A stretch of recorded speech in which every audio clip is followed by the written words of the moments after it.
بسم الله الرحمن الرحيم ومن الناس من يقول آمنا بالله وباليوم الآخر وما هم بمؤمنين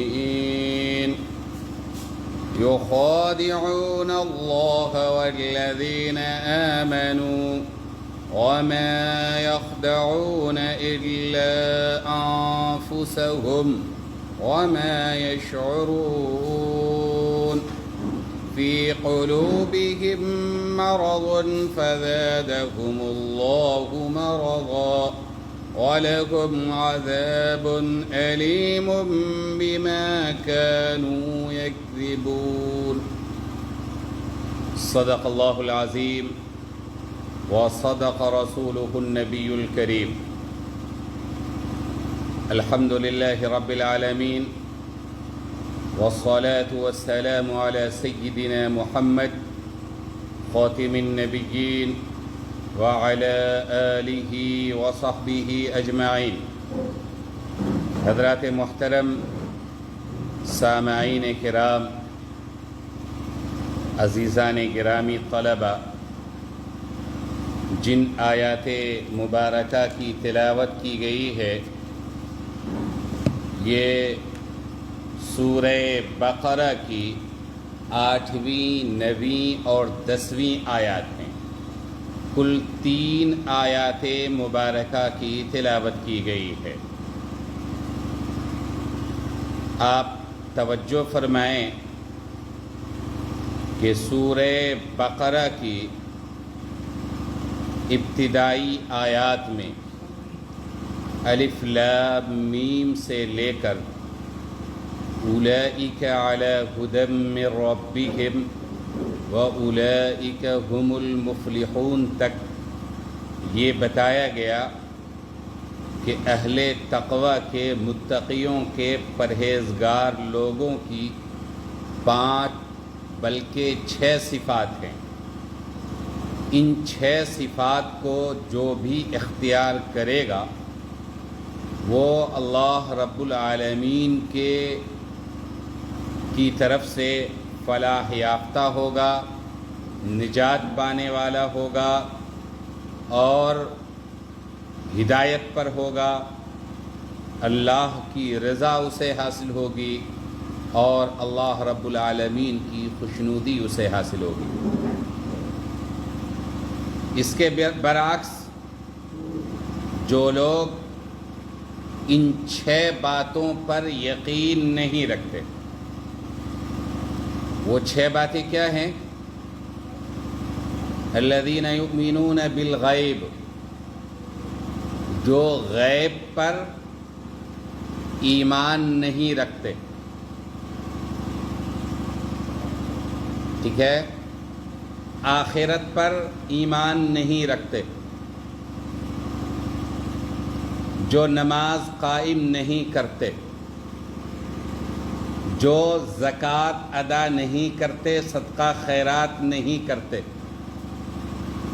جو قرآن مقدس پر ایمان نہیں رکھتے اور دیگر انبیاء کو جو کتابیں اور صحیفے دیے گئے ان پر ایمان نہیں رکھتے ہیں، ان کے بارے میں اللہ رب العالمین نے فرمایا کہ ان الذین کفروا سواء علیہم اانذرتہم ام لم تنذرہم لا یؤمنون۔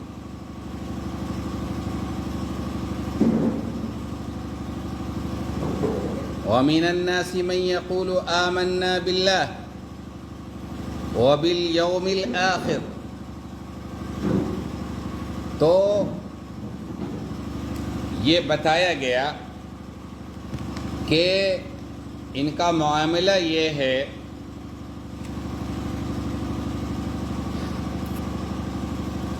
کہ اللہ رب العالمین نے ان کے بارے میں فرمایا ان الذین کفروا سواء علیہم اانذرتہم ام لم تنذرہم لا یؤمنون، بے شک جو لوگ کافر ہو چکے ہیں کافر ہو چکے ہیں۔ حق بات واضح ہونے کے باوجود اور حجت تام ہونے کے باوجود انہوں نے ہدایت کے راستے کو اختیار نہیں کیا، بلکہ ضلالت اور گمراہی کے راستے کو اختیار کیا۔ نبی کے فرمان پہ توجہ نہیں دی، نبی کی دعوت کو قبول نہیں کیا، تو ان کے بارے میں فرمایا کہ ان کے حق میں خواہ آپ ان کو ڈرائیں یا نہ ڈرائیں، وہ ایمان نہیں لائیں گے۔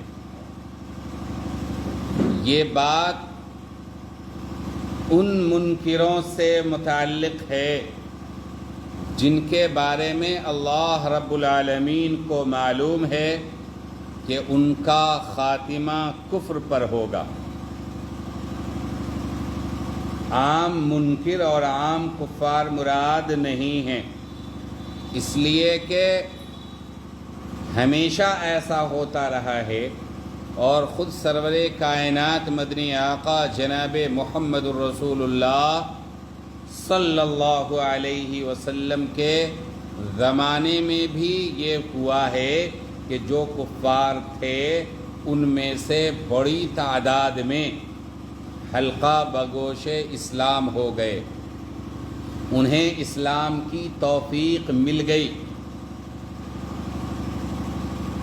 لیکن جن کے بارے میں اللہ رب العالمین کو معلوم تھا کہ یہ ہٹھی لوگ ہیں، یہ ضدی لوگ ہیں، ان کے دل سخت ہیں، ان کے قلوب پر ایمان کی باتیں، ہدایت کی باتیں، قرآن کی باتیں اثر انداز نہیں ہو رہی ہیں، اثر انداز نہیں ہونے والی ہیں، ان کے بارے میں یہ فرمایا گیا کہ ان الذین کفروا سواء علیہم، کہ جو لوگ ان تمام چیزوں کا انکار کرتے ہیں۔ کتنی صفات پہلے بیان کی گئی تھی؟ 6 صفات۔ ان 6 صفات کا نہ وہ اللہ پہ ایمان رکھتے ہیں، نہ آخرت کے دن پہ ایمان رکھتے ہیں، نہ اللہ کی کتاب پر ایمان رکھتے ہیں، نہ پچھلے کتابوں پر ایمان رکھتے ہیں، نہ نماز قائم کرتے ہیں، نہ زکوٰۃ ادا کرتے ہیں، نہ آخرت کے دن پہ ایمان رکھتے ہیں۔ تو جو ان تمام چیزوں کا انکار کرتے ہیں حق واضح ہونے کے باوجود، ان کے بارے میں یہ ارشاد فرمایا کہ ان کے لیے برابر ہے کہ آپ ان کو ڈرائیں یا نہ ڈرائیں، وہ ایمان لانے والے نہیں ہیں۔ ان سے ایمان کی امید نہ رکھیے، ان سے خیر کی امید نہ رکھیے، اس لیے کہ جو انسان ضدی ہوتا ہے، جو انسان ہٹھی ہوتا ہے، جو انسان عناد میں مبتلا ہوتا ہے، تو وہ دشمنی کی راہ پر چلتا ہے، وہ مخالفت کی راہ پر چلتا ہے۔ ختم اللہ علی قلوبہم وعلی سمعہم وعلی ابصارہم غشاوہ وَلَهُمْ عَذَابٌ عَظِيمٌ۔ یقیناً اللہ رب العالمین نے مہر لگا دی ہے ان کے دلوں پر اور ان کے کانوں پر اور ان کی آنکھوں پر پردہ ہے، اور ان کے لیے بڑا عذاب ہے۔ مہر لگانا، سیل کر دینا۔ دیکھتے ہوں گے آپ کہ لفافے میں کوئی اہم میٹر ہو تو لفافے میں ڈال کر اس کو سیل مہر کر دیا جاتا ہے، چپڑا وغیرہ ڈال کر کے اس کو اوپر مہر لگا دیتے ہیں کہ باہر کی چیز کوئی اندر نہ ڈال دے، ٹھیک ہے، اور اندر جو رکھی ہوئی چیز ہے وہ باہر نہ نکلے۔ جو مجاز اتھارٹی ہے وہی اس کو کھول سکے، کوئی اور نہ کھول سکے۔ تو یہی معاملہ ہے کہ دل یہ ایمان کا مرکز ہے۔ ہم جو ایمان رکھتے ہیں تو ہم تصدیق کرتے ہیں قلب سے، دل سے۔ تو دل سے کیا بات نکلتی ہے؟ دل میں کون سی بات جاتی ہے؟ ہدایت کی بات جاتی ہے۔ اور دل سے کیا بات نکلتی ہے؟ اللہ کی وحدانیت کی گواہی، رسول اللہ صلی اللہ علیہ وسلم کے رسالت کی گواہی۔ لیکن جب مہر لگ گیا ہے تو پھر کوئی باہر کی چیز اندر نہیں جانی ہے اور اندر کی چیز باہر نہیں آ رہی، یعنی ہدایت کی باتیں اثر انداز نہیں ہوں گی، ہدایت کی باتیں اثر انداز نہیں ہوں گی۔ تو اس کی نسبت اللہ رب العالمین کی طرف کی گئی ہے کہ ان کے دلوں پر مہر لگے ہوئے۔ یہ مہر اصل میں ضلالت، گمراہی کا راستہ انہوں نے خود اختیار کیا۔ انہوں نے اللہ اور نبیوں کے پیغام کو قبول نہیں کیا، مسترد کر دیا۔ تو اب صورتحال کیا ہے کہ انہوں نے جو رویہ اختیار کیا، اس رویے کی وجہ سے کوئی بھی ہدایت کی بات ان کے دل پہ اثر نہیں کرے گی۔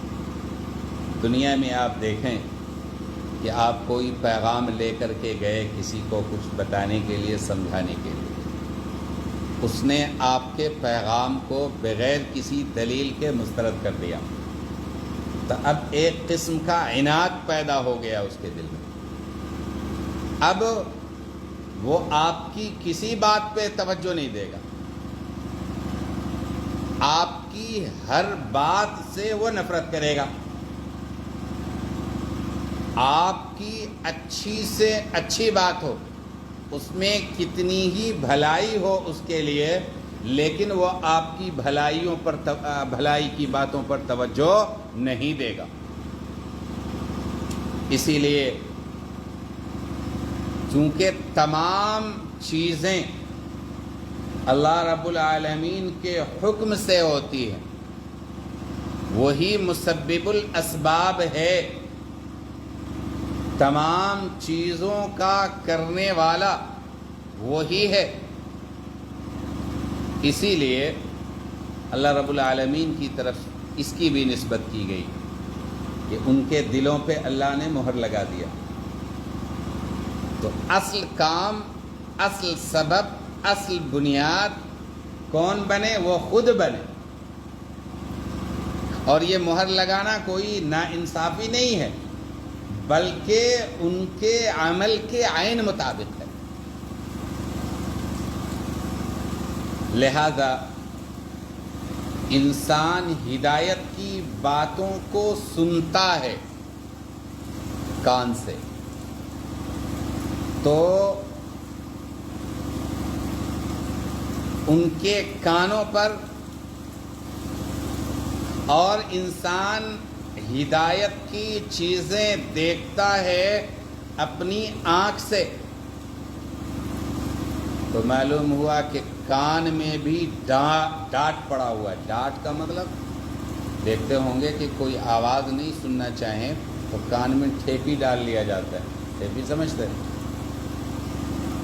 ہوائی جہاز کے سفر کے درمیان اور تیز آواز ہوتی ہے اڑنے کی، تو اس آواز سے بچانے کے لیے کان کو ڈھک لیا جاتا ہے، کان کو کور کر لیا جاتا ہے۔ یا اگر آپ انگلی ڈال لیں کان میں تو باہر کی آواز پوری طرح اندر نہیں جائے گی، ہلکی ہلکی تو آواز پھر بھی جائے گی۔ اور کبھی ایسا بھی ہوگا کہ اگر بہت مضبوطی کے ساتھ کور کیا ہے تو باہر کی کوئی آواز اندر نہیں جائے گی۔ تو آنکھ پہ بھی مہر ہے، کان پہ، آنکھ پہ پردے پڑے ہوئے ہیں، کان پہ مہر ہے، اور دل پہ. تو انسان اچھی باتوں کو سمجھتا ہے، خیر اور شر کے درمیان تمیز کرتا ہے، اچھی باتوں کا اعتراف اور اقرار کرتا ہے دل سے. کہتے ہیں نا کہ صدقے دل سے میں اقرار کرتا ہوں، سچے دل سے میں اقرار کرتا ہوں، میں دل سے یہ بات کہتا ہوں. تو دل میں تو برائی چھپی ہوئی ہے ان کے جو انکار کرنے والے ہیں. لہذا دل پہ بھی مہر، کان پہ بھی مہر اور آنکھ پہ پردہ.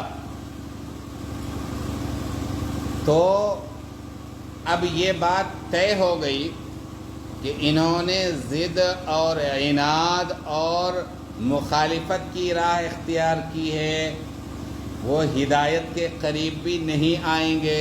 تو نتیجہ کیا ہونا ہے؟ ان کے لیے سخت سزا ہے، ان کے لیے بڑی سزا ہے، خطرناک سزا ہے. تو خلاصہ یہ ہوا کہ سورہ بقرہ کی پہلی 5 آیتوں میں قرآن کریم کا کتاب ہدایت ہونا اور ہر شک و شبہ سے بالا تر ہونا بیان کیا گیا.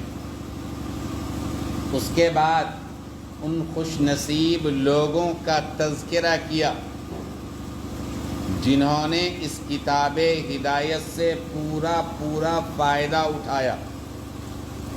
قرآن کریم کی اصطلاح میں انہیں متقین کہا جاتا ہے، ہدی للمتقین.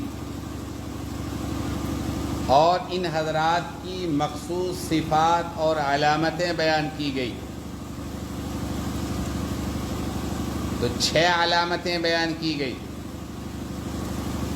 اس کے بعد 15 آیتوں میں ان لوگوں کا ذکر کیا گیا ہے جنہوں نے اس ہدایت کو قبول نہیں کیا بلکہ انکار کرنے لگے اور عناد کا معاملہ انہوں نے کیا.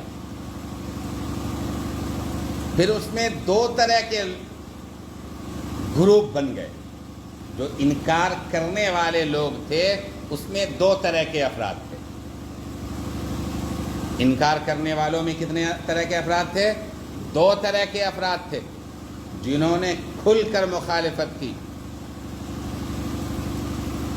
ان کو قرآن کریم کی اصطلاح میں کافر کہا جاتا ہے.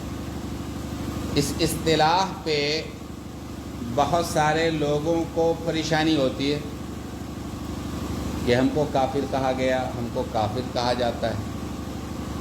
ہمارے ملک میں بھی کئی لوگ ہیں جن کو اس لفظ سے پریشانی ہوتی. حالانکہ اس لفظ میں صرف اتنی سی تو بات ہے کہ حق بات پیش کی گئی اور انہوں نے اس کو مسترد کر دیا، ریجیکٹ کر دیا. تو ایسے آدمی کو چاہے ریجیکٹ کرنے والا کہیے، چاہے انکار کرنے والا کہیے، اور چاہے عربی میں اس کو کافر کہیے. سمجھ رہے ہیں؟ اس لفظ میں کوئی ایسی بات نہیں ہے جس کی وجہ سے کسی کو پریشانی ہو، جس کی وجہ سے کسی کو بے چینی ہو. اس لیے بلا وجہ کے اس طرح کی باتوں کو ایشو بنانا یہ درست بات نہیں ہے. تو قرآن کے کریم کے اصطلاح میں حق کو ریجیکٹ کرنے والے، ہدایت کو مسترد کرنے والے، انکار اور عناد سے پیش آنے والے کے لیے کون سی اصطلاح استعمال کی گئی؟ کافر کی اصطلاح. ٹھیک ہے. دوسرا گروپ ان لوگوں پر مشتمل تھا کہ جن کے اندر جرأت نہیں تھی، اخلاق کے بڑے پست لوگ تھے، انہیں کھل کر انکار اور مخالفت کی ہمت نہیں ہوئی. ان کو جرأت نہیں ہو سکی کہ اپنے ضمیر کی آواز کو، دل کی آواز کو اور عقیدے کو صاف طور پہ ظاہر کر دیں. بلکہ انہوں نے دھوکہ اور فریب کا راستہ اختیار کیا۔ انہوں نے کون سا راستہ اختیار کیا؟ دھوکہ اور فریب کا راستہ اختیار کیا۔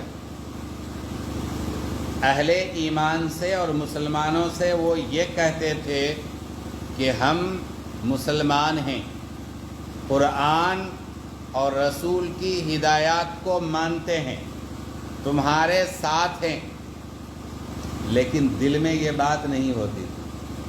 ان کے دل میں کیا تھا؟ کفر تھا، عناد تھا، دشمنی تھی، انکار تھا۔ اور جب وہ کفار کی مجلس میں جاتے تھے تو کیا کہتے تھے؟ انا معکم، ہم تو تمہارے ساتھ ہیں، ہم تو تمہارے ساتھ ہیں۔ تو وہ پوچھتے تھے کہ پھر ان کی مجلسوں میں کیوں جاتے ہو؟ وہ کہتے تھے کہ ہم تو دھوکہ دینے کے لیے جاتے ہیں۔ استغفر اللہ، یہ کیا ہے؟ یہ ذلت ہے، یہ پستی ہے، یہ اخلاقی گراوٹ ہے کہ ایک انسان ڈبل اسٹینڈرڈ اختیار کرے، وہاں بھی اور وہاں بھی۔ آپ اور کریں گے تو انسانوں کا ایک بڑا طبقہ آپ کو اسی صفت کا حامل ملے گا کہ وہ ہر معاملے میں ڈبل اسٹینڈرڈ اختیار کرتا ہے، ادھر بھی اور ادھر بھی، حق کے ساتھ بھی، باطل کے ساتھ بھی، اچھائی کے ساتھ بھی، برائی کے ساتھ بھی، سچوں کے ساتھ بھی، جھوٹوں کے ساتھ بھی۔ اس کو کیا کہا جاتا ہے؟ منافق کہا جاتا ہے۔ اس ڈبل اسٹینڈرڈ کے اختیار کرنے والے کو کیا کہا جاتا ہے؟ اندر کچھ باہر کچھ، اندر چھپائے ہوئے ہیں کفر، اور اہل ایمان سے کہہ رہے ہیں کہ ہم کیا ہیں؟ مومن ہیں، ہم ایمان والے۔ تو ان لوگوں کو، اس گروہ کا نام قرآن کریم کی اصطلاح میں منافق ہے۔ یہ 15 آیتیں جو قرآن کے نہ ماننے والوں کے متعلق نازل ہوئی ہیں، ان میں ابھی جن آیات کی تلاوت کی گئی ہے، ان الذین کفروا سواء علیہم اانذرتہم ام لم تنذرہم لا یؤمنون، ختم اللہ علی قلوبہم وعلی سمعہم وعلی ابصارہم غشاوہ ولہم عذاب علیم۔ تو یہ جو آیات ہیں وَلَهُمْ عَذَابٌ عَظِيمٌ، یہ دونوں آیات ان لوگوں سے متعلق ہے جو کھلے عام کفار سے متعلق۔ اس سے جو اگلی آیتیں ہیں ان کا تعلق منافقوں سے۔ ان تمام آیات کی تفصیل پہ اگر ہم نظر ڈالیں تو پتہ چلے گا کہ قرآن حکیم نے سورہ بقرہ کی ابتدائی 20 آیتوں میں ایک طرف تو یہ بتا دیا کہ ہدایت کا راستہ کیا ہے، ہدایت کا صاف ستھرا چشمہ کہاں بہہ رہا ہے، بتایا کہ وہ قرآن کریم ہے۔ اور دوسری طرف دنیا کے تمام لوگوں کو، تمام اقوام عالم کو اس ہدایت کے قبول کرنے یا قبول نہ کرنے کو کسوٹی بنا کر کے، معیار بنا کر کے 2 حصوں میں تقسیم کر دیا۔ ایک ہدایت یافتہ لوگ جو اس کو مانتے ہیں، قبول کرتے ہیں، تسلیم کرتے ہیں، ان کو کیا کہا جاتا ہے؟ مومنین کہا جاتا ہے، متقین کہا جاتا ہے۔ اور دوسرے ہدایت سے انحراف اور انکار کرنے والے، انہیں کبھی کافر کہا جاتا ہے اگر ان کا کفر کھلا ہوا ہو، اور اگر چھپا ہوا ہو تو ان کو کیا کہا جاتا ہے؟ منافق کہا جاتا ہے۔ ٹھیک ہے، قرآن کریم نے ہمیں بتایا کہ ہم متقیوں کا راستہ اختیار کریں۔ متقی کون لوگ ہیں؟ جن کے اوپر اللہ کا انعام ہوا ہے۔ سورہ فاتحہ میں ہمیں یہ دعا بتائی گئی تھی نا، صراط الذین انعمت علیہم جن پہ آپ نے انعام کیا، نبیوں پہ، صدیقین پہ، شہداء پہ اور صالحین پہ۔ غیر المغضوب علیہم ولا الضالین، ان لوگوں کا راستہ نہیں جو گمراہ ہو گئے، اور ان لوگوں کا راستہ بھی نہیں جن کے اوپر آپ کا غیظ و غضب نازل ہوا۔ قرآن کریم کی اس تعلیم سے ایک اصولی مسئلہ یہ بھی نکل آیا کہ انسان کی جو جماعت بنتی ہے نا، وہ نظریات کی وجہ سے بنتی ہے، عقیدے سے بنتی ہے۔ جماعت کیسے بنتی ہے؟ عقیدے سے، نظریہ سے۔ باقی جو وقتی تقسیم ہوتی ہے، یہ فلاں قبیلے کا ہے، یہ فلاں ملک کا ہے، یہ فلاں خطے کا ہے، یہ فلاں گاؤں کا ہے، تو یہ ساری جو تقسیم ہے یہ وقتی تقسیم ہے۔ یہ صرف کس کے لیے؟ پہچان کے لیے۔ یہ کس کے لیے ہے؟ آئیڈینٹی کے لیے ہے، شناخت کے لیے ہے، پہچان کے لیے ہے، اس کا کوئی اور مقصد نہیں ہے۔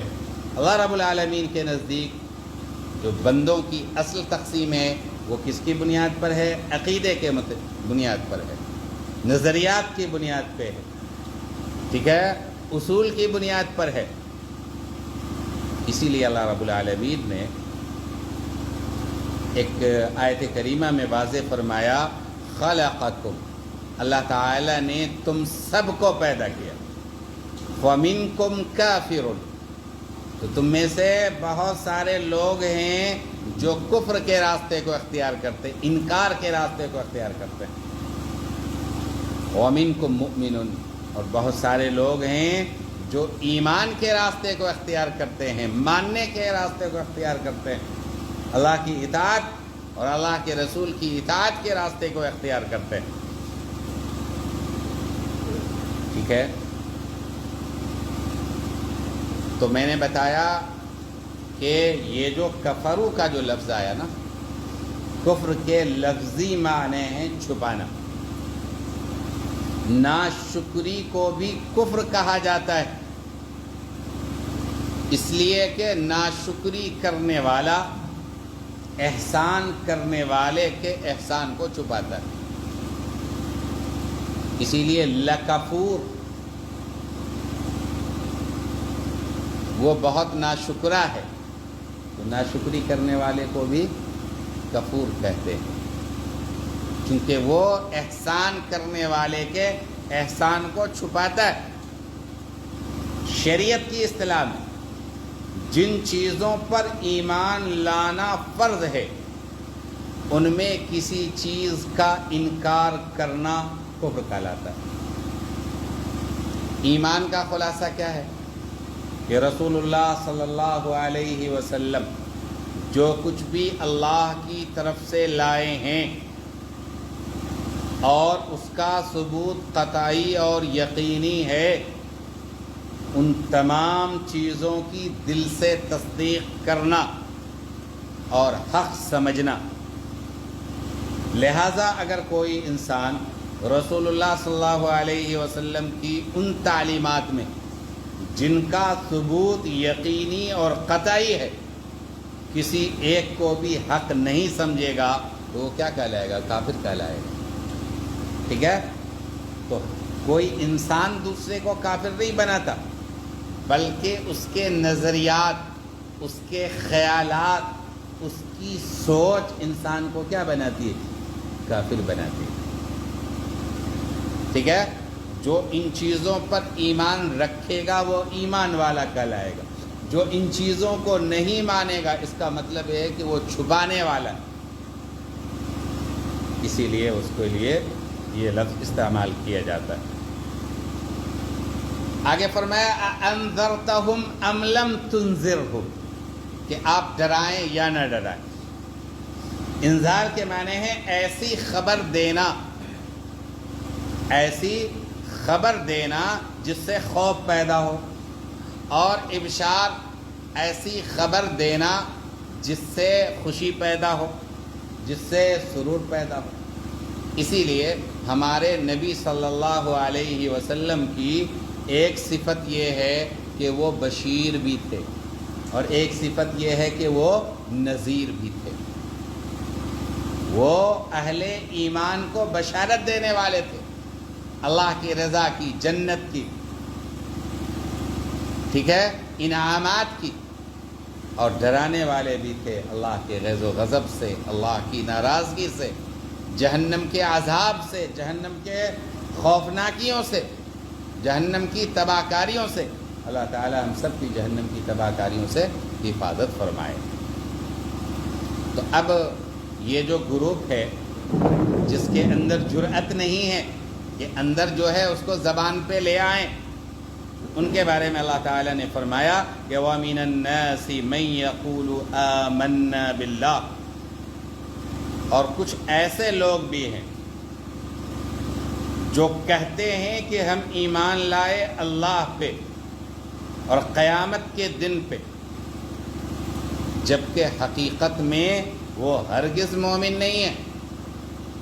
یہ صرف زبانی دعویٰ ہے کہ ہم اللہ پہ ایمان لائے اور آخرت کے دن پہ ایمان لائے، لیکن ان کا دعویٰ سچا نہیں ہے، یہ جھوٹے لوگ ہیں۔ یخادعون اللہ والذین آمنوا، بلکہ وہ چال بازی کرتے ہیں اللہ سے اور ان لوگوں سے جو ایمان لا چکے ہیں، جبکہ حقیقت یہ ہے کہ وہ چال بازی نہیں کر رہے ہیں مگر اپنی ذات کے ساتھ۔ وہ تو یہ سوچ رہے ہیں کہ ہم دھوکہ دے رہے ہیں ایمان والوں کو، ہم دھوکہ دے رہے ہیں اللہ کو۔ اللہ کو کوئی دھوکہ دے سکتا ہے؟ نہیں دے سکتا نا۔ تو یہ اصل میں خود اپنے آپ کو دھوکہ دے رہے ہیں۔ اچھا، ایمان والوں کو دھوکہ دے رہے ہیں تو وقتی طور پہ تو یہ دھوکہ دے لیں گے، لیکن جب اللہ اور اس کے رسول صلی اللہ علیہ وسلم بتا دیں گے کہ یہ لوگ ہیں جو منافق ہیں، اللہ تعالیٰ نے بتا دیا تھا نبی صلی اللہ علیہ وسلم کو، اور نبی صلی اللہ علیہ وسلم نے بعض صحابہ کو بتا دیا تھا، جیسے حضرت حذیفہ بن الیمان رضی اللہ تعالیٰ عنہ۔ رسول اللہ صلی اللہ علیہ وسلم نے نام لے لے کر انہیں بتا دیا تھا کہ فلاں فلاں آدمی منافق ہے۔ کچھ لوگوں کا تو نفاق اتنا ظاہر تھا کہ مدینہ کا بچہ بچہ جانتا تھا کہ یہ منافق ہے۔ جیسے ایک آدمی کا نام تھا عبداللہ ابن ابی ابن سلولہ، اس کو کہا جاتا تھا رئیس المنافقین، منافقوں کا سردار۔ تو مدینہ کا بچہ بچہ جانتا تھا کہ یہ کیا ہے، دوغلا آدمی، یہ کیا ہے، دغا باز ہے۔ لیکن چونکہ وہ خود یہ نہیں کہتا تھا کہ ہم مومن نہیں ہیں، ہم مشرک ہیں، ہم کفار میں سے ہیں، بلکہ وہ کہتا تھا کہ ہم ایمان والے، تو لہٰذا ان کو اسی جماعت میں شامل رکھا جاتا تھا، الگ نہیں کیا جاتا تھا۔ اس کی بھی بڑی مصلحتیں تھیں، چونکہ رسول اللہ صلی اللہ علیہ وسلم کہاں سے ہجرت کر کے تشریف لائے تھے؟ مکہ مکرمہ سے نا۔ تو مکہ میں کون تھے؟ کفار تھے، اور مدینہ منورہ میں جو تشریف لائے تو یہاں پہ ایمان والے، اور جو ان کے علاوہ تھے وہ بھی حلیف تھے، تو وہ یہودی تھے، بنو قریظہ، بنو نذیر اور بنی قینقاع کے۔ اب یہ جو منافقین تھے، اگر ان کو الگ کیا جاتا، انہیں سزائیں دی جاتی، تو لوگ مذاق اڑاتے کہ دیکھو الیاذ باللہ محمد صلی اللہ علیہ وسلم اپنے لوگوں کو سزا دے رہے، اپنے لوگوں کو جماعت سے الگ کر رہے، اسی لیے ان کو کیا کیا گیا؟ نظر انداز کر دیا گیا۔ یہاں تک کہ جب اسلام کی شان و شوکت بڑھی تو ان منافقوں کا اپنے آپ صفایا ہو گیا، الگ سے صفائی مہم چلانے کی کوئی ضرورت نہیں پڑی، خود بخود کیا ہو گیا؟ صفایا ہو گیا۔ تو یہ اپنی دانست میں یہ سوچتے ہیں کہ ہم ایمان والوں کو دھوکہ دے رہے ہیں، اللہ کو دھوکہ دے رہے ہیں، حقیقت میں یہ اپنے آپ کو دھوکہ دے رہے ہیں، لیکن ان کو بوجھنے نہیں آتا، سمجھتے نہیں ہیں، ان اس کا شعور نہیں رکھتے کہ اس چال بازی کا برا انجام ذوالقرنین خود بھگتنا پڑے گا، ثقلین خود بھگتنا پڑے گا۔ ان کا انجام بد کس کو بھگتنا پڑے گا؟ خود ان منافقوں کو بھگتنا پڑے گا. اس کا انہیں احساس نہیں ہے، شعور نہیں ہے. ان کے دلوں میں بڑا مرض ہے اور اللہ تعالیٰ نے ان کے مرض کو اور بڑھا دیا. اس مرض میں ان کی بد اعتقادی اور اسلام اور مسلمانوں کی ترقی دیکھ کر حسد میں جلنا اور ہر وقت اپنا کفر ظاہر ہو جانے کی فکر و خلجان، یہ تمام چیزیں داخل ہیں. یہ سب کے سب بیماری. چور کی داڑھی میں تنکا ہوتا ہے. ہر وقت چور کو خوف رہتا ہے کہ اب پکڑے گئے تب پکڑے گئے، اب پولیس ہمارے گھر آئی تب پولیس ہمارے گھر آئی، اب ہمارا نفاق کھلا تب ہمارا نفاق کھلا. یہ حال کن کا تھا؟ منافقوں کا تھا.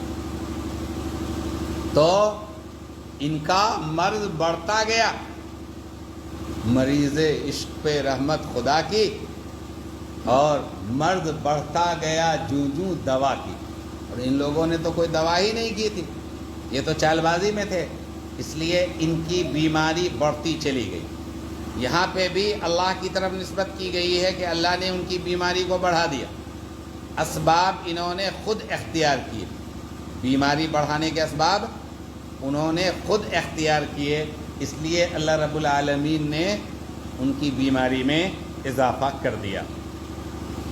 اور ان کے لیے دردناک عذاب ہے اس بات پر کہ جھوٹ کہتے تھے، جھوٹ بولتے تھے، جھوٹ کہتے تھے، جھوٹ سنتے تھے اور چاہتے تھے کہ لوگ جھوٹ سمجھیں. دل میں ایمان نہیں ہے لیکن لوگ انہیں ایمان والا فیل کرتے رہیں، ایمان والے کی طرح معاملہ کرتے رہیں. وَإِذَا قِيلَ لَهُمْ لَا تُفْسِدُوا فِي الْأَرْضِ، اور جب ان سے کہا جاتا ہے کہ تم روئے زمین میں فساد برپا مت کرو، بگاڑ پیدا مت کرو، گڑبڑ مت کرو، قالوا انما نحن مصلحون، تو وہ کہتے ہیں کہ ہم تو اصلاح کرنے والے لوگ ہیں، ہم صلح پسند ہیں، ہم اچھے لوگ ہیں، ہمارا تعلق اشرافیہ سے ہے، ہم بڑے لوگ ہیں. الا انہم هم المفسدون، اللہ تعالیٰ نے فرمایا کہ نہیں، یہ اچھے لوگ نہیں ہیں، یہ بڑے گندے لوگ ہیں. الا، اچھی طرح سن لو، انہم، بے شک وہی لوگ، ہم المفسدون، فسادی لوگ ہیں، فساد برپا کرنے والے لوگ ہیں، خرابی پیدا کرنے والے لوگ ہیں. لیکن اس کا بھی انہیں شعور نہیں، اس کا بھی انہیں احساس نہیں ہے. وَإِذَا قِيلَ لَهُمْ آمِنُوا كَمَا آمَنَ النَّاسُ، اور جب ان سے کہا جاتا ہے کہ جیسے یہ مخلص صحابہ کرام ایمان لا چکے تم بھی ایمان قبول کر لو. یہ مخلص صحابہ ہیں، حضرت ابوبکر صدیق ہیں، حضرت عمر فاروق ہیں، حضرت سلمان فارسی رضی اللہ تعالیٰ عنہ ہیں، عشرہ مبشرہ ہیں، اور خود مدینہ منورہ میں حضرت ابو ایوب انصاری رضی اللہ تعالیٰ عنہ ہیں، ٹھیک ہے، اور حضرت اسعد ابن زرارہ رضی اللہ تعالیٰ عنہ ہیں، حضرت سعد ابن ابی عبیدہ رضی اللہ تعالیٰ عنہ ہیں، خزرج کے رئیس، اوس کے رئیس. یہ مخلص صحابہ تھے، ان کی طرح اسلام قبول کر لو، ایمان لے آؤ. تو وہ معلوم ہے کیا کہتے تھے؟